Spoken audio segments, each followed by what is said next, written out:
Hey everybody, this is Erica, the technology nerd who likes to film stuff, and tomorrow is the official release of the Galaxy Note 7. But right here I have a nice big press box, and it's quite heavy, so it can't just have the phone in it. We'll find out what's in it in a moment.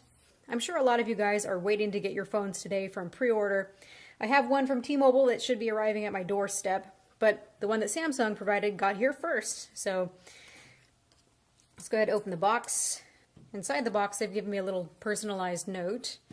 You can see that it looks like we've got the fast charging station, the wireless charging station. Can't wait to try that out. I haven't tried this yet. And you've got all your little bits of documentation and everything to plug this in. And we've got the Note 7 itself, and it looks like this is the black onyx version. My T-Mobile version coming is also black onyx. I hope this would be a different color, but that's okay. Is it new? Is it brand new? Yes, look, brand new. All right, so let's get my knife here. Is there anything else in the box? Okay, so there's nothing else in the box, just a really nice heavy box. Nice presentation there. I haven't seen them do this before. So this is a review unit. So here we go.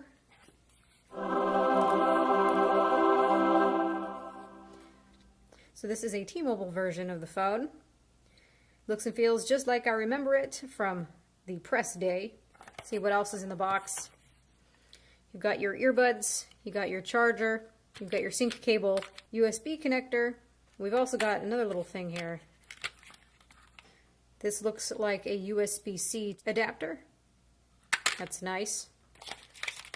And then you've got some extra pen tips. So pretty simple.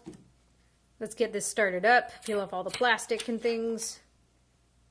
Go ahead and take the front protector off as well. Whee! So yeah, that is a very nice phone. At first glance, I'm sitting here and I almost feel like I'm holding the Galaxy S7 Edge. They've made like Sony and decided to make it uniform on both sides. So that does feel nice in the hand.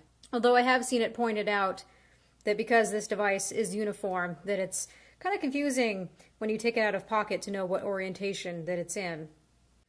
You can see compared to my S7 Edge that this is silver, where this is now black all along the outsides, but otherwise looks really quite similar in size. Not that much bigger. So I'm going to be using this for the next several days, see what I think of it, use it as my daily driver. And of course I will be getting the full in-depth review out for you all. There is a lot going on with this phone, you guys. So my angle with this review is that we've got a lot of phones these days that are in the $400 range that are really nice. They don't have anything really extra. They're pretty bare bones in terms of software.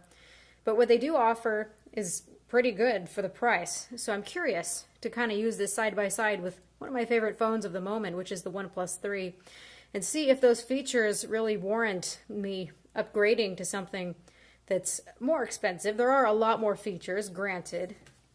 The OnePlus 3 is not a Galaxy Note 7, and I'm not going to pretend that. Plus, you've got the S Pen. This is a full-on business tool. You've also got one of the best cameras on the market. But are all those extra features enough to sway me, is the question. That is the question, to see whether I would be willing to fork out the extra moolah for such a thing. Really happy now that we have USB Type-C at the bottom. This S Pen, we've already learned that you can't put it in backwards anymore. It's wider here, so that cannot happen. We also know that there is a Chinese version, which is 6 gigabytes of RAM and 128 gigabytes of internal storage. For me, that ends up looking just like a spec race, honestly. It would be nice to have 128 gigabytes of internal storage, but I would never go to that capacity. Plus, you have an SD card slot where you can hit 256 gigabytes as it is, or more. So I think 64 is a sweet spot for me. I'm curious to hear if you guys had been irked about that there is a Chinese version that has better specs, although that one's really available only in one market, because the demands of that market are particular.